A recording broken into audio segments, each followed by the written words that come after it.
So thank you very much. How are you today? Slightly beyond fantastic. Okay, that's great to hear. Yeah. So you are an institution in the world of polo coaching, and you have more than 40 years of experience as an instructor and trainer in polo. Correct me if I say something wrong. You have About 70 years. All right. Okay. About 70 years. Wow. That's a lot.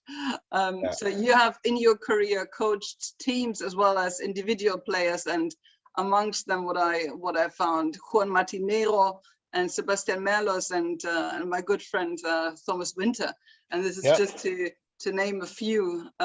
You are giving polo clinics worldwide. You have been a long time in Thailand every year, and your clinics are very much sought after. You are an author and writing editorials for many magazines such as Polo Times and US Polo Magazine. You are clearly a very busy man. So Yep. Thank you so much that you found the time to talk to me today. You betcha. Glad to help you. Yes.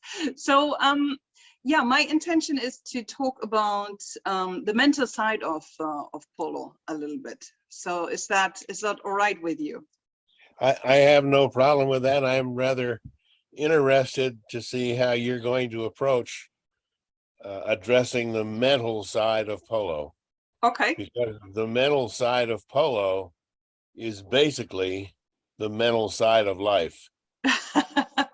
That's true, yeah, and many people struggle with the mental side in both in life and in Yep. polo. So in your career, have you come across any mental issues in your players where you think they are good on the technical side, but they lack a little bit of confidence maybe, or they are nervous at the game when it counts, or that they are perfectionists, too much of a perfectionist, or something like that? Basically, polo players are not realistic as to what it takes to be as good as they would like to be. Okay. And they typically have an unrealistic opinion as how good they would like to be. You mentioned that a lot of players come with unrealistic expectations in comparison to their own often riding capabilities. I made that experience that there isn't a lot of statistics in polo, so which helps me when I deal with perfectionists, for example. They want to have a good game every single time. They want to have the perfect game every single time, and I work with them on their belief that, or on their wrong expectation, so to say. And statistics would help to show them that, look, even this 10 goaler isn't perfect. He has some mishits. He doesn't have a conversion rate of 100%. But there was actually nothing in the internet that I could find. I had to do my own statistics. Why you think it's not very scientifically driven, the polo sport or the polo world? Is there a reason, you think?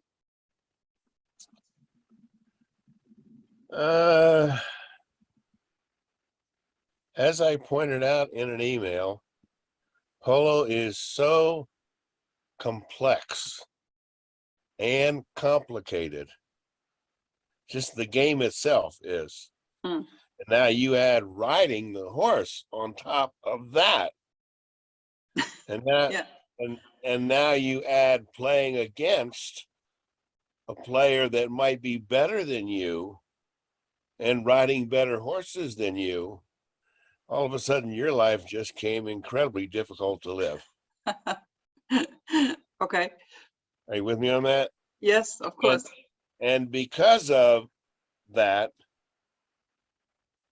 throwing statistics around that people would have to study is probably far more than most polo players want to do. Typically, what they want to do is buy a horse, get on the horse, go play polo, finish the game, go home. And win, of course. Yeah, no, and win, but then they're not being realistic to themselves. I would have a very strong tendency to suggest to you that if their nature is to be difficult on themselves and to bring themselves down, the best you can do is say, hey, look, that's completely unjust and unnecessary for you to do that, because the reality is everybody screws up. Mm. And it's just the degree to which you screw up. And since you're a one-goal player, you are not expected to perform to the level of a 10-goal player. Much, much, much, much less. So don't imagine yourself scoring a goal on a 60-yard penalty shot, because it's not going to happen. Mm. You know,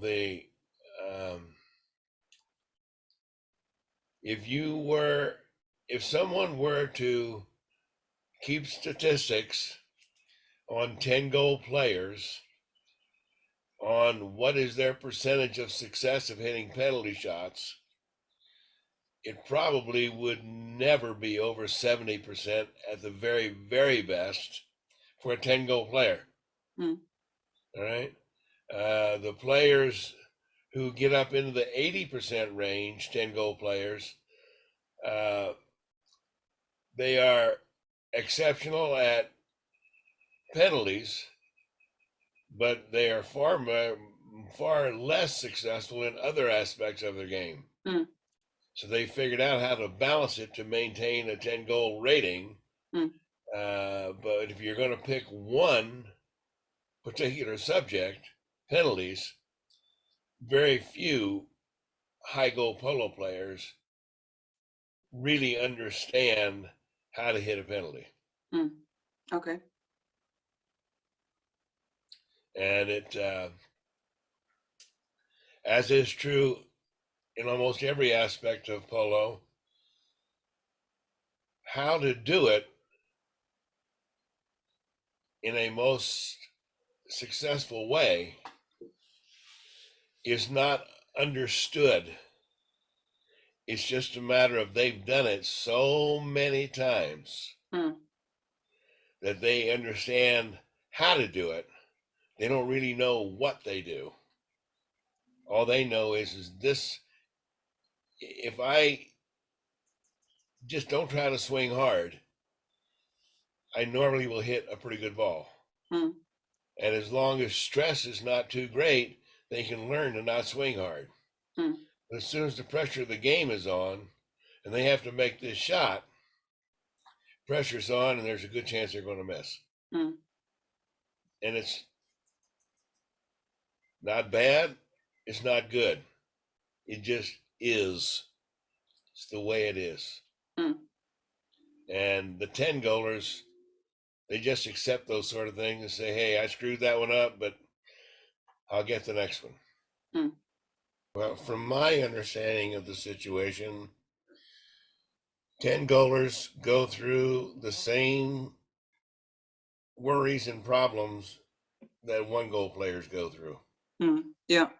They, because a 1-goal player misses the ball running flat out downfield, and the 10-goal player wants to make an incredible angle neck shot Mm. and is being ridden off, and he misses the ball. Mm. They both become discouraged because at their level, each Yeah. should be able to make that play. Yeah, exactly. Exactly. Right? Yeah. But and the way to improve the mental side or the emotional side to where you do not become despondent and discouraged with yourself is to analyze what your problems are Mm. and not in a game, but outside of a game, work on them as much on that particular problem as you can. Mm. and work until not under playing conditions, you feel like, whoa, I've gotten better. Mm. And now go into a game and see how it's working. Mm. And typically, you're going to be just a little bit better than you were before when you started working. That's actually another thing that I encourage, of course, is to have your 5 minutes at least after the game and reflect on what was good, what wasn't, and why wasn't it good. So a lot of, and I know that from myself, that you just stomp off angry and whatever, or you celebrate. You know, when you won, you only celebrate at the champagne bar, and it doesn't really matter. So you don't reflect. So to actively, after the stick and ball, after a game, just sit down 5 minutes and write down what happened, what was good, what wasn't, because else you will forget, and it's just, well, it was just a shitty game, but why? You know, so to take those mistakes that you did, as you say, to work on those and to learn from those. But in my opinion, not a lot of people are actually doing that. I don't know what your experience is. Well, reality is, if you play well, you really didn't learn much. Yeah. If you played badly, you have a lot that you can learn. You understand that or not? Yeah, of course. All right. So if you play well, don't accept that you won. Figure out the things that you did wrong that would help you to have played better. And now work on those things. Yeah. And if you played badly, now start writing a list down of all the things you did badly. And then one by one, start working on improving each one of those. And you're going to become a much improved polo player. Yeah. Yeah, true. But yeah, as you said, reality is it's it's not done very often. Well, and